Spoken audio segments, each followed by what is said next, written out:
to the actual use of their government and become the acceptors of the rod he wields. If we raise the general case to the universal, is not the realm the substance of the Creator? Is not the aspect of power which is laid down as a sacrifice to the development of an ordered, self-knowing system? It may be said that where in the creation initiative is shown, that is the male function, and wherever there is acceptance and nurture of that initiative, that is the female function. Not males and females, by the way, the function of that particular place has been the one that is recognised in that way. I don't think he means that to be a separate masculine and feminine thing, of that males and females are fixed in that role. But whenever one is doing that, one is actually acting in that particular recognised symbolic way. Then from the highest let the king learn compassion, for it is said that God so loved the world, his wifely substance, that he gave it his own Logos son as its king. Noblesse oblige again.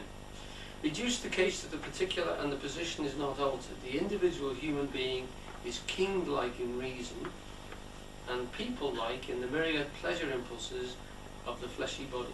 Now this is where we come into it, I think. Well, this is where I come into it anyway. We're bringing this right down to home, to the nitty-gritty of our own experience of ourselves. Reduce the case of the particular, and the position is not altered. The individual human being is king-like in reason, and people-like in the myriad pleasure impulses of the fleshy body. The reason is capable of summoning the emotions to hate the fleshy substance for muddying its clear articulation. Let's go into a quote from Hamlet here. Oh, that this too solid flesh would melt, thaw, and resolve itself into a dew, or that the everlasting had not fixed his canon against self-slaughter. The canon there is, of course, the church. So says Hamlet of his embodied life, that he is suffering the loss of his generative faculty as father, and feels unable to take hold of his body kingdom and bring it to ordered execution of his royal will. His little realm of man echoes the rottenness of the external state of Denmark. The healthy man, though he may curse the pull of flesh towards pleasure, nevertheless controls the appetite and puts it to work. He exerts authority and direction over himself. So when he does so, he is, though he may not use the word, loving his substance. For the highest application of love is the development of the full potential of the beloved.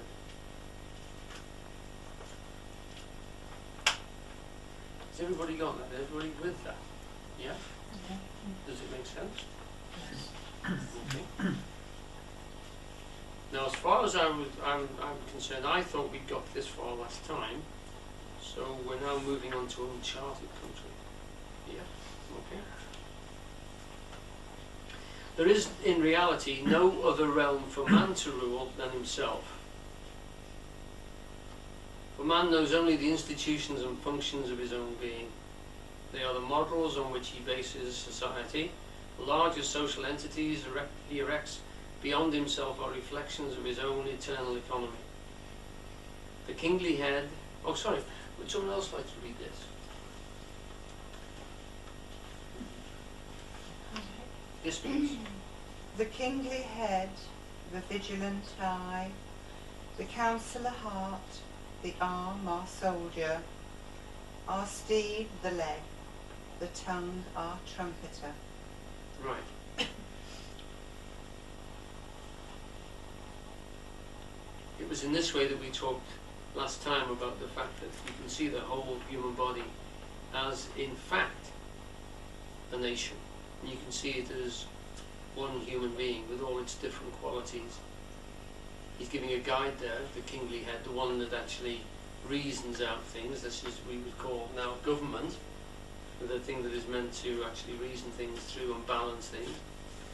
The vigilant eye, the watchfulness, the counsellor of the heart, these people who are meant to actually reflect the feeling state of human beings, which now, should actually be, in that sense, you could argue this, the religious aspect, the ones who actually make references to qualities which are not purely accountancy, not purely the measurable levels, but bring in the things. What about the the nature of humanity, so that we can talk in terms of what would be better for human beings in terms of quantifiable sums and materials.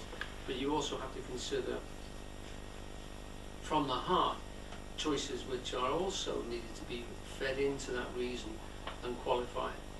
We can think about the necessary work that we have to do, and the supplying and the things that particularly are on the soldier, or the executive, that which actually does physical things in the world, and how they have to be supplied, maintained, recognised and rewarded. Our steed, the leg, literally the transportation of things, the getting the sheer material substances to the places they need to be. Our tongue, the interpreter. Chorus in the plays of Shakespeare would have been represented at the time of the plays were presented with a suit covered in tongues, because his job was literally to stand forward as gossip, to actually represent the opinion, the statement that we all recognise, and to restate for us things that have been said about particular cases. So he will come on at the beginning of the play and describe what's happening. He'd come on and say, well, the Greeks have set sail for Troy, we've got them on the beach here, and the Trojans have come out and met them, we've had a few skirmishes, and the battle's starting to get organised. So Chorus will tell us all this and gather us into the plot.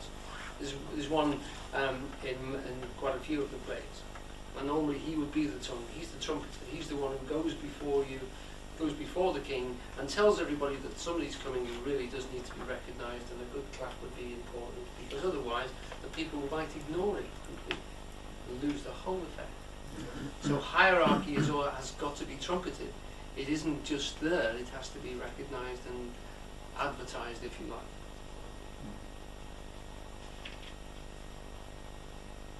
I remember talking to Eugene about this once, and he said to me, well, you have to be really quite cruel with yourself.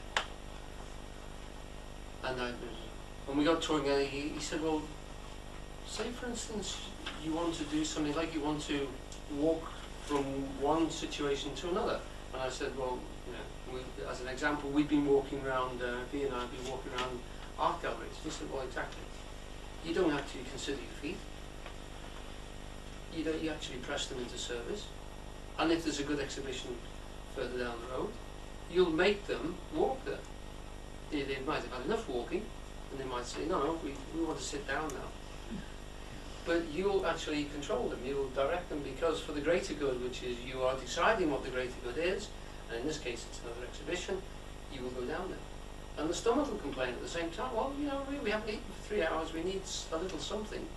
Well, no, we'll see that first, and then there is a part of you which is actually recording this conversation and balancing it up and making decisions. And you treat your body in the same sense as the state treats different levels of human being. And there are cells inside you which are dying because of the activities that you're doing, and you don't care. Not greatly, you know. That extra gin and tonic which will wipe out 40 brain cells, you don't care, you know. Really. It's fine. It's all to the good.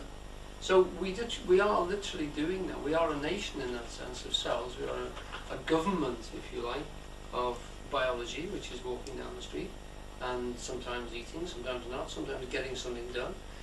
By the fleshy pleasures which pull us in all directions, this thing is a representation of all those qualities. It has needs, and of course you can't overstep it. You cannot literally over-govern it, because it gets sad and it gets ill, and eventually they die if you don't treat them too well. You do have to recognise quite a bit of what needs to be done. All these of which Menenius speaks in the first scene of Coriolanus are the models for the larger body, the realm. Man builds on what he knows, and basically he knows only the elements of his own being. We've touched already upon the necessity of keeping the garden of the kingdom tended and pruned, lest exuberant appetite should overgrow restraint. And in the cycle of the history plays, Shakespeare points this moral again and again.